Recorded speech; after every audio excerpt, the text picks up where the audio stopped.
In any democracy, in any parliamentary democracy, Parliament is absolutely central.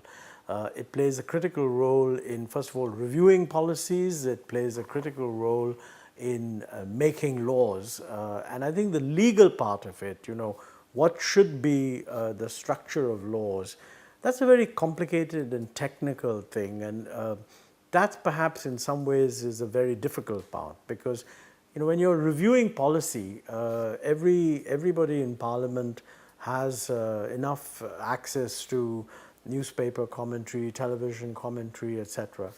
But what is the law that you should pass is a very complex, technical and professional job. And I think in many ways actually the fundamental role of Parliament is to pass laws. It also debates things, it can give guidance to government, it can review things, but the one positive, unambiguous thing it does is to make laws.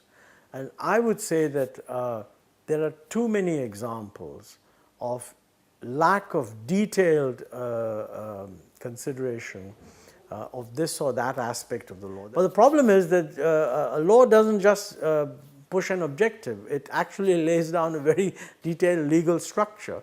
And in the end, I mean, every single bit of it will determine what policy actually is going to be, how it's adjudicated, etc., etc. And I think we need a lot more focus on that.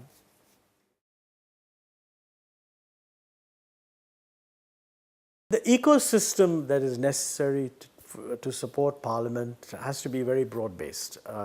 There's the ecosystem that supports policy debate. A lot of that is essentially think tanks that take a view on policy, newspapers that take a view on policy, and of course party debates and generally the political opinion.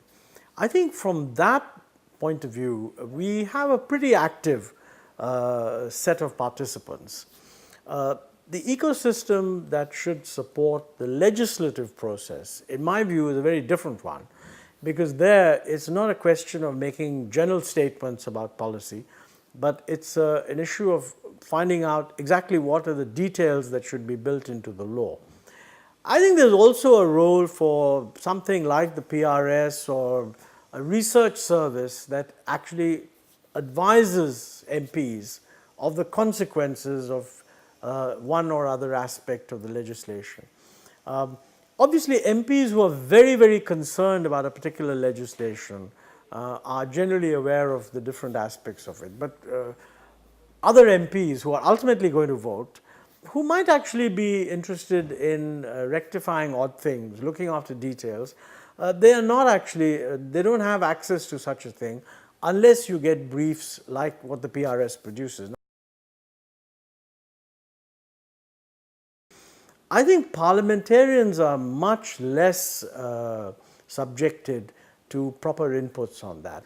And in a well-functioning system, parliamentarians would be made aware that, look, this is the objective of this change, but are you aware that it will have the following consequences? I don't think we are doing enough in that area.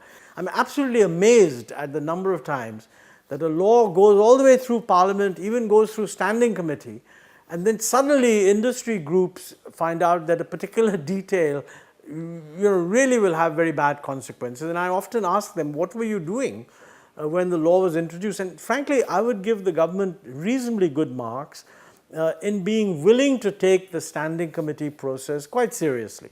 I mean, if the standing committee process were used for all concerned people to vet the law very carefully, so that little details which are usually unintended don't create problems, it would be quite easy for government because there's a regular procedure, a bill is introduced, standing committee goes through it, large number of recommendations are made. Government very rarely has any reservations about taking care of unintended consequences. I've seen several of the briefs that PRS does, and I'm actually quite impressed. And there are one or two occasions where I looked for whether a particular element which is creating a problem was actually flagged or not flagged. And I'm happy to say that it was flagged. So I think that is a very useful service, and probably we need more of it.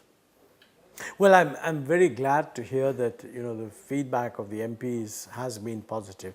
My own impression when I interact with MPs is that they are well-meaning, and most of them are really quite keen to get into, to raise the professionalism of whatever they do. So if you say there are 200 MPs who are consulting you regularly, that's excellent, and you've only been going for a few years. I have absolutely no doubt that this will increase. And not only individual MPs, but in the end parties who, after all, take a position should be using this service.